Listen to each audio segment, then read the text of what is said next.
Rome, 89 years before the birth of Christ. The air was heavy with heat and pride, thick with the scent of olive oil and politics.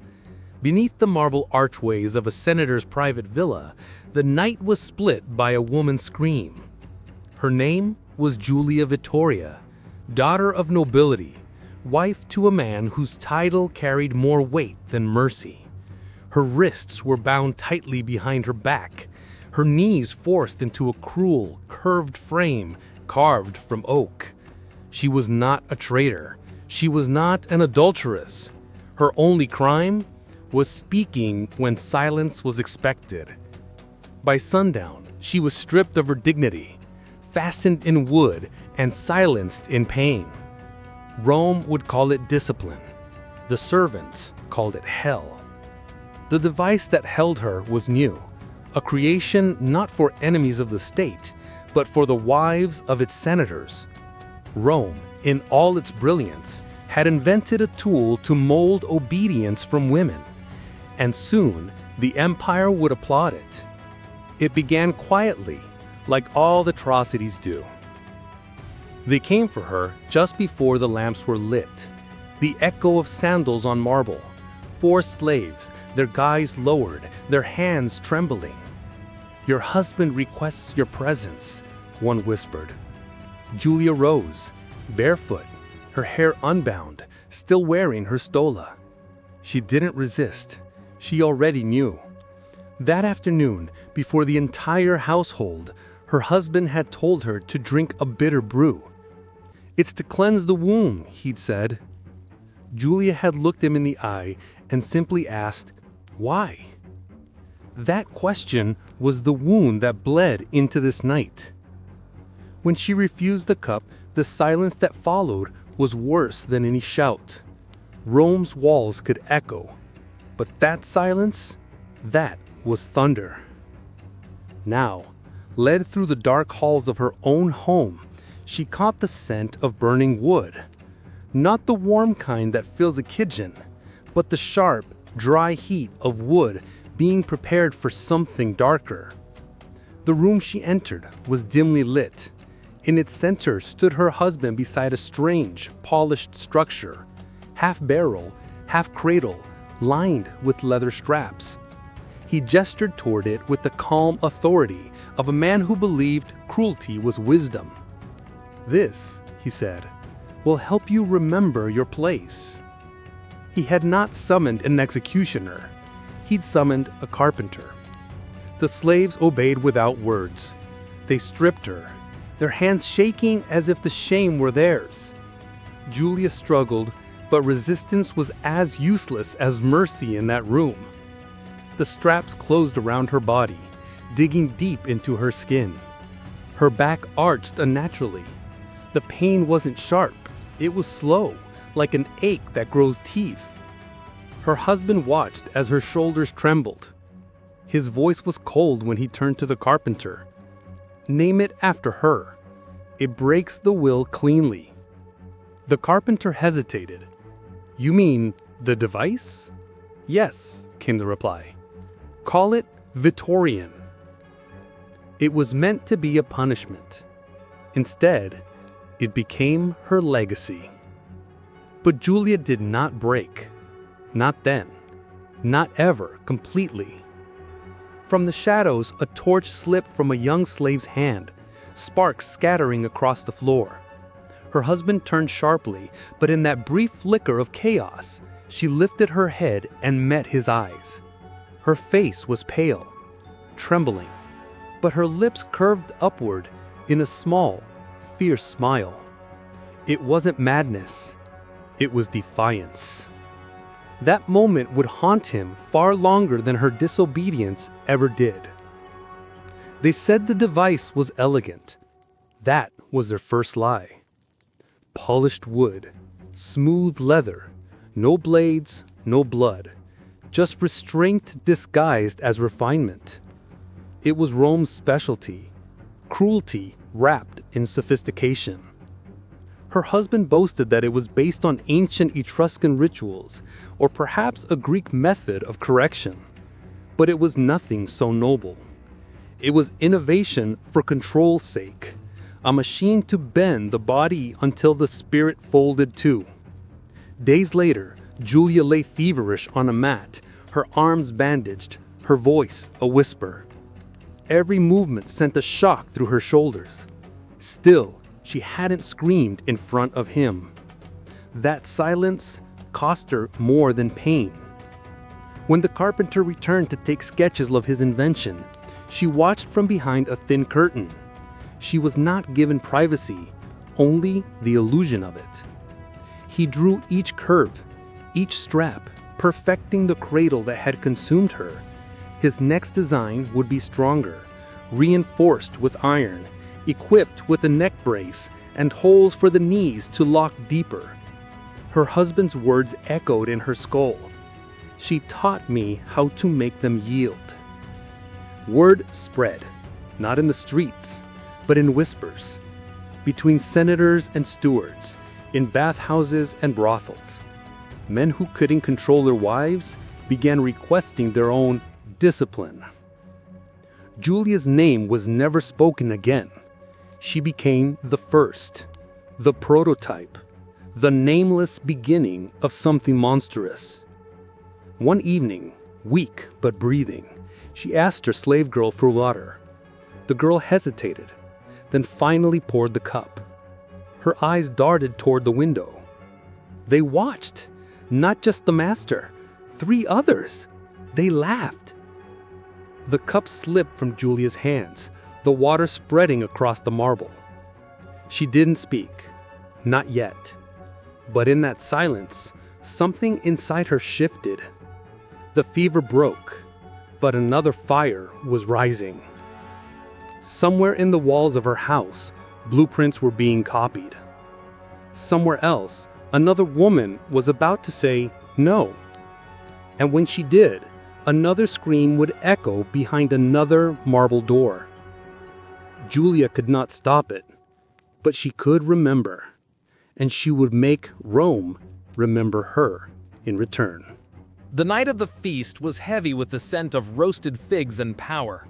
Gold lamps cast trembling light over marble floors, and laughter filled the air like smoke. Julia waited behind a curtain, her breath shallow, her wrists trembling. Not from fear, but from fury contained too long.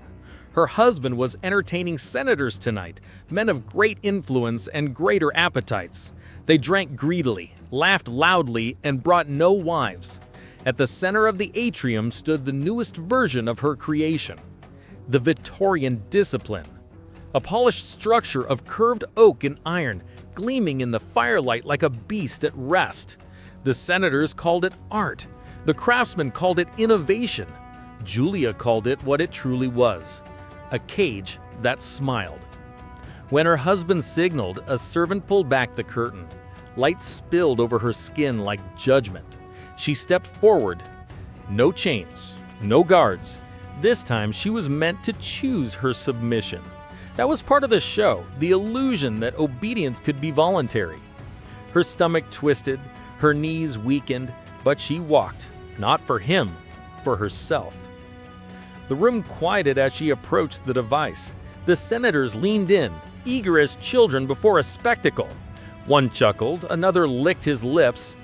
Her husband gestured to the contraption. "Show them," he said smoothly, "what it means to be restored." Julia hesitated, then nodded once. A slave girl stepped forward and unfastened her belt. Her stola fell soundlessly to the floor. The air in the room thickened. She mounted the device. The leather straps tightened around her thighs, her wrists, her neck. The familiar burn in her ribs returned. Pain crept in slow waves, wrapping around her spine, but she made no sound. "Observe," her husband announced. Defiance transformed into grace. The senators laughed, a few raised their cups, one tossed a coin onto the table. "I wager she breaks before the 2nd hour," he said. Julia couldn't see their faces, but she could feel their eyes, cold, curious, predatory. The room filled with a scent of wine and sweat and arrogance. Time lost its meaning. Someone threw fruit at her feet. Another reached out, touched her back as if she were property. But Julia stayed silent, her jaw clenched, her breath steady. Every minute she endured became a blade turned against them. When at last they unbound her, long after the laughter had dissolved into drunken murmurs, she rose unassisted. Her legs trembled. Her mouth was bleeding. Her husband looked at her, smug and satisfied. "Well," he said, "did they enjoy the demonstration?" Julia met his gaze, and for the first time, she smiled. Not softly, but with edges sharp enough to draw blood. "Next time, let me choose the music." The words were simple, but they were poison. Because in that moment, in front of men who thought her broken, she had reclaimed control not of her body, but of the story. The cradle, her cradle, spread faster than rumor. What began as a whispered punishment among senators' wives became an object of fascination in Rome's darker corners. It moved from private villas to public courts, and soon to the lesser arenas near the Tiber. They no longer used noble women. That would have been scandalous. Instead, they used the poor, the slaves, the voiceless. The law called it re-education. The people called it entertainment. Julia stood beneath a linen canopy one afternoon, watching a girl no older than 16 being strapped to a newer version of the device. This one was taller, with an iron spine and holes for tools. The girl's crime? Stealing bread. The crowd didn't come for justice. They came for the moment the girl stopped screaming. That silence was their theater. Julia's husband sat beside her, laughing with other officials, pointing out improvements in the device's design. She said nothing, she didn't flinch, but something inside her was breaking again. This time not from pain, but from disgust.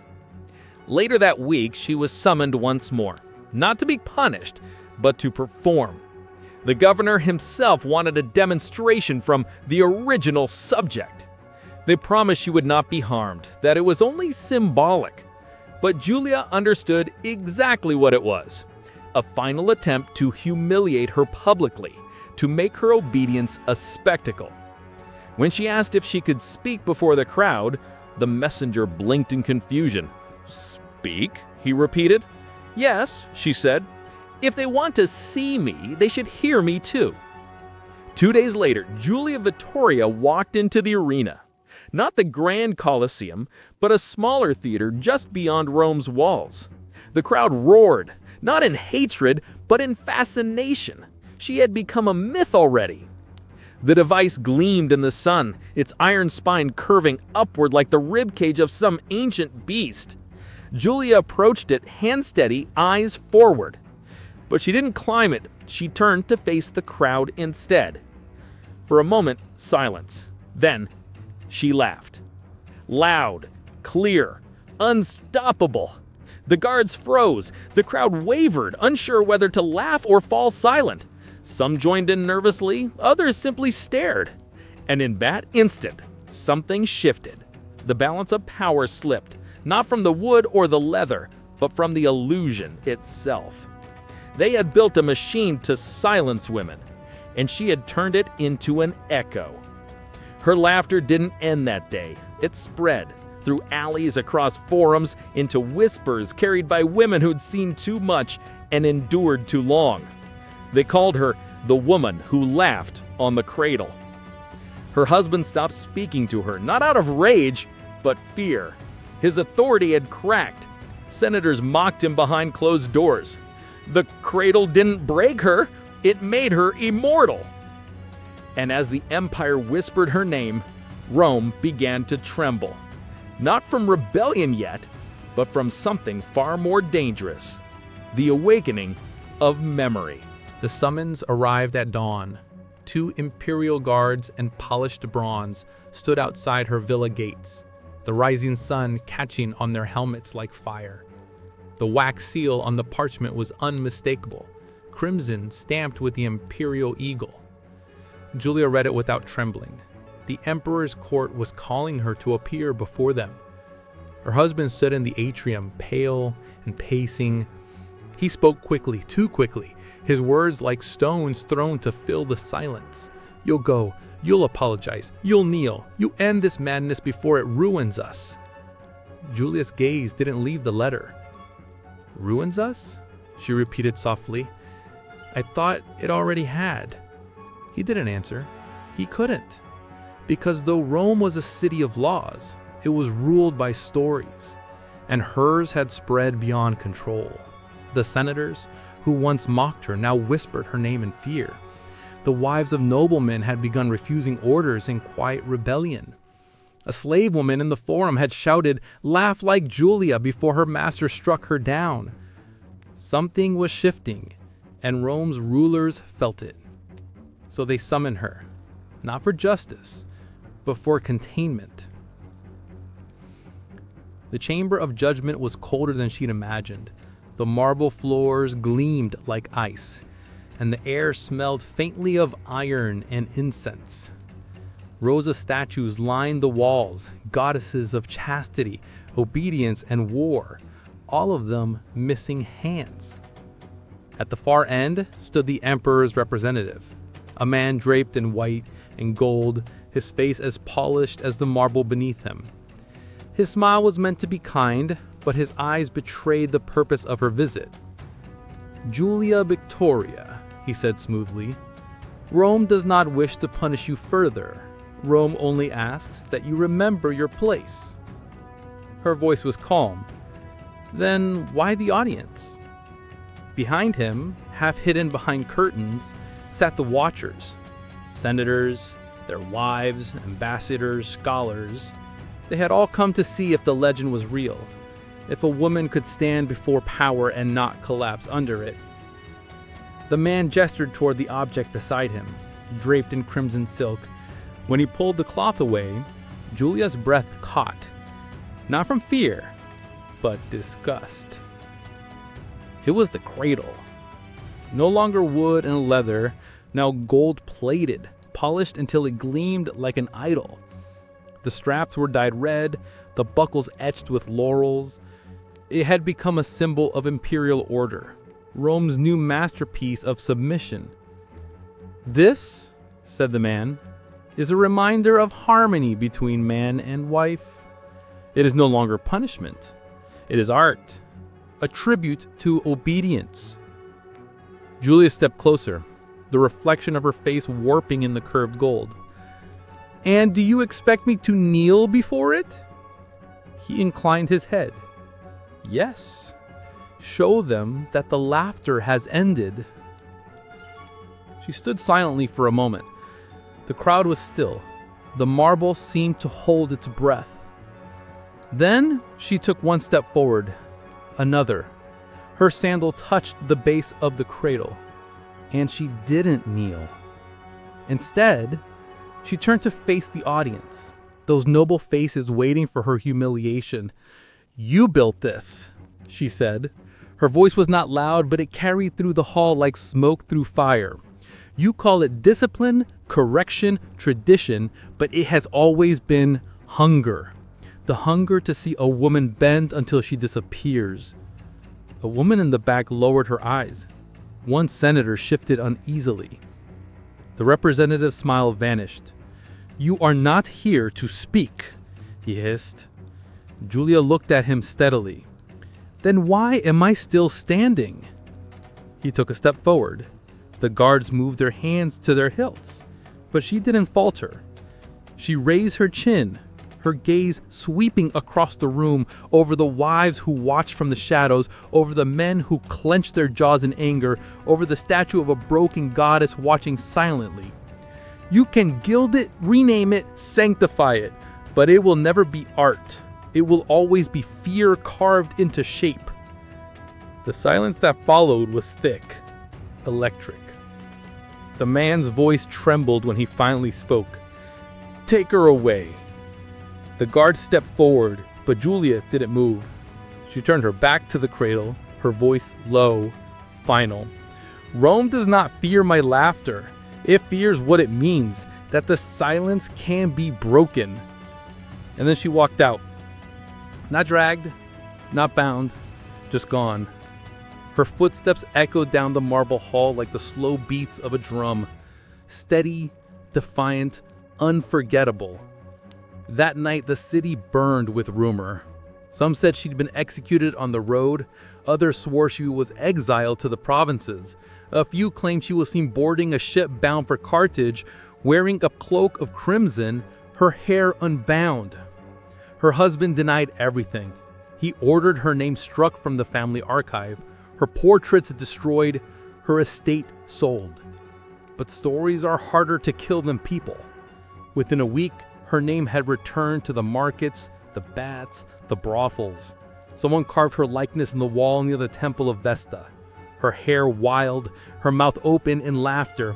Beneath it, a single word: Resurgo. I rise again. Rome pretended not to notice, but the women did, and that was enough. Decades passed. Empires changed their gods, their laws, their emperors. But beneath it all, the cradle remained, hidden, renamed, reimagined. By the 4th century, Rome had turned Christian. Pagan relics were burned or buried, yet somewhere in the dust of forgotten storerooms, the design persisted.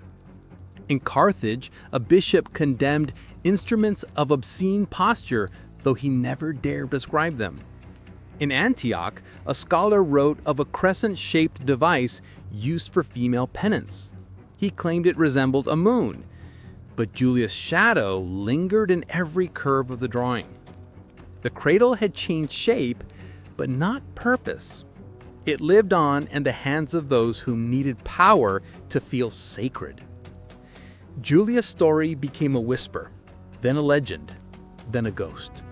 Some said she had survived, living her final years in a small villa near the sea, teaching slave girls to read. Others believed she had been killed the day she defied the court, her body buried where no one would find it. But none of it could erase what she'd already done. Because what Rome tried to bury, memory kept alive. Her laughter had traveled farther than her name. It found its way into letters, into the margins of scrolls, into the quiet songs of washerwomen who sang when their masters couldn't hear. Even centuries later, when chroniclers wrote of the unnamed woman who defied the empire's will, everyone knew who they meant. And one surviving manuscript, its parchment burned at the edges, its ink faded by time, there is a single line written in a woman's hand. It reads, "The machine taught them nothing. The silence did not last, and I am still laughing." No one knows if Julia wrote it, but maybe that's the point. Because by then, she was more than a name. She was an idea, and ideas don't kneel. Centuries later, in the ruins of old villas and forgotten temples, archaeologists uncovered fragments. Iron clasps, curved beams, leather bindings turned to dust. At first, they thought it was furniture. Then they realized the dimensions matched something far more deliberate. The historians argued over its origin. Some dismissed it as myth. Others whispered that it was the proof of an old cruelty Rome had tried to erase. But among the few who truly understood, among the women who read between the lines of history, Julia's story was never lost. Because every time a woman stood up when she was told to bow, every time she refused to apologize for her voice, every time she smiled through pain and said no, Julia's echo lived again. Not as a ghost, not as a martyr, but as a reminder that no empire, no husband, no gilded cage can silence the will to stand unbroken. And so when we read her name, or the trace of her name, half scratched into marble, half erased by time, it's not just history we're uncovering. It's a heartbeat, a pulse that's traveled through centuries, hidden beneath silence and smoke, waiting to be heard again. Because somewhere in the vast archives of Rome, a record ends abruptly. A line of ink trails off mid-sentence.